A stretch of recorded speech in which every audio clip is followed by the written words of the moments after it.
Mantan Ketua Dewan Perwakilan Rakyat RI era Presiden SBY Marzuki Ali turut hadir di hadapan Majelis Hakim Tipikor pada Pengadilan Negeri Palembang dalam sidang kasus dugaan korupsi dana hibah pembangunan Masjid Sriwijaya, Selasa 10 Mei.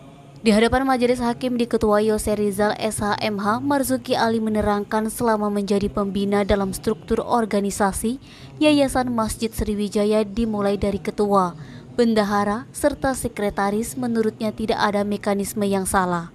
Menurut Marzuki Ali, terdakwa Moda Imadang hanya menjalankan tugasnya saja sebagai bendahara Yayasan Masjid Sriwijaya tanpa adanya maksud untuk menguntungkan pribadi atau pihak-pihak lainnya. Marzuki Ali selaku tokoh Sumsel mengaku sangat menyayangkan pembangunan Masjid Sriwijaya ini dihentikan, yang seharusnya masih tetap dilanjutkan pembangunannya agar tidak menjadi catatan kelam bagi Provinsi Sumsel khususnya. Sementara DR Imam Sofyan SHMH didampingi tim penasihat hukum Moda Imadang mengaku sangat mengapresiasi atas inisiatif Marzuki Ali maju sebagai saksi meringankan, yang menerangkan bahwa kliennya adalah orang yang berjiwa sosial tinggi dan bertanggung jawab sebagai bendahara Yayasan Masjid Sriwijaya.